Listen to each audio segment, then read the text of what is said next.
Практически с началом нового учебного года усилилась работа ряда ответственных служб города. Так, инспекторы отдела по делам несовершеннолетних, а также представители городской администрации проводят еженедельно профилактические беседы в образовательных учреждениях на тему вреда наркотиков. Но на этот раз эстафету беседы подхватили сами ученики школы. Так, ребята организовали акцию «Молодежь против наркотиков». Внимание! Опасность! Осторожно, наркотики! Время пришло, выбирай! Медики утверждают. Продолжительность жизни человека, попавшего в наркотическую зависимость, 10-15 лет. Основные причины смерти наркоманов. Сердечно-сосудистая недостаточность. Почечная недостаточность. Гибель в драках и дорожно-транспортных происшествиях. Далее беседу с ребятами продолжила инспектор отдела по делам несовершеннолетних, капитан полиции Патимат Усманилаева. Она в свою очередь напомнила ребятам как об административной ответственности, так и об уголовной. Ведь ни для кого не секрет, что за административные правонарушения на родителей несовершеннолетнего ребенка налагается штраф, а подростка, совершившего преступление и достигшего 14-летнего возраста, могут привлечь к уголовной ответственности. Некоторые ребята, да, здесь вот у меня сейчас вот приглашение, там вот есть Ленинский суд, наши каспичане осудили их и характеристику просят на них. Я вот сижу и думаю, какую бы характеристику написать, потому что они никогда не слушали того, чего им говорилось, никогда не прислушивались, когда говорили, так нельзя делать, Саид. Потом ты будешь жалеть об этом. Но видите, они не слушали.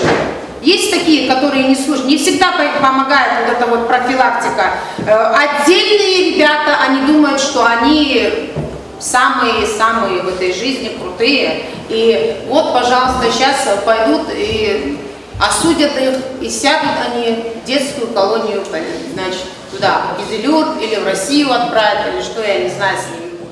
Более точную оценку со стороны религиозной точки зрения отношения к наркотикам, сигаретам и алкогольным напиткам молодежи дал представитель правозащитного центра Духовного управления мусульман Республики Дагестан Абдулла Мутажгаджиев. Самое ценное для родителей – это здоровье их детей. Ни один не родился на свет уже наркоманом. И его таким делает дурное влияние и обязанность каждого предостеречь друг друга от пагубного влияния наркотиков. Воспитание начинается в семье, потому родители должны занять самую наивысшую нишу и стать примером для подражания, отметил в своем выступлении Абдулла Мутажгаджиев. То, что даровал нам Всевышний, это наше здоровье. И, как говорится, каждый говорит иногда, вот мое право, то, что хочу, то и делаю. Нет, вы глубоко ошибаетесь. Мы все творения Всевышнего, и Всевышний создал нас на этой земле, дал правила, как жить, как пользоваться теми дарами, которые нам Всевышний дал, как уважать друг друга, как относиться к родителям, к взрослым. И когда человек подходит от этого всего, когда он нарушает, тогда действительно начинаются проблемы. Говоря о наркотиках, Всевышний запретил все, что дурманит, все, что лишает рассудка, это харам, это большой запрет. Если любому человеку, вот верующему, особенно мусульманину, если предложат, скажут, вот вам кусок свинины, съешьте его. Там до драки, наверное, дойдет, что скажут, как вы не могли предложить свинину, как такое. А разницы, в принципе, нет. Наркотик, он даже хуже. Свинину, если съел человек, он совершил грех по отношению к себе, он съел запретно. А то, что если человек принял наркотик или выпил, последствия очень чреваты. Очень. Потому что выпивший человек может совершить столько зла.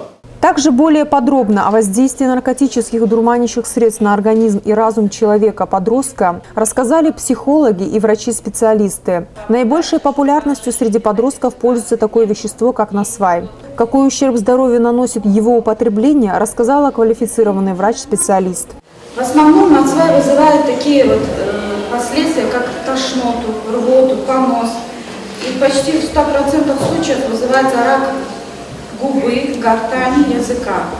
Разрушает зубы, корни зубов, ухудшается память, задержка психического развития, появляется утомляемость, растерянность. Если при употреблении его попадает слюна в желудок, то разъедается слизистая желудка, гастриты, язвы желудка, возможно также инфекционные заболевания, это различные гепатиты. Подытожила беседу директор школы номер 6 Мадина Таймазовна, которая еще раз напомнила, что ошибки детей влияют на здоровье родителей не только морально, но и физически.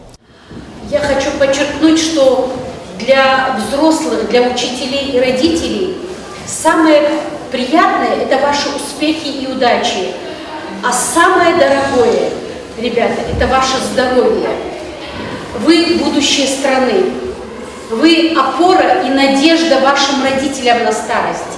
Поэтому вы должны быть здоровыми. Вы должны растрачивать молодость на дружбу, на любовь, на интересную, увлекательную учебу, на любимую работу, но никак не на наркотическую зависимость, наркотическую ломку, не на позор ваших родителей, не на страдания ваших родных и близких. Я думаю, что у вас, у каждого хватит ума, хватит разума для того, чтобы никогда не попасть ни в какую вредную для вашего здоровья и для вашей жизни зависимость. Айша Камалова, Рабадан Куртаев, телекомпания ТБС «Каспийск».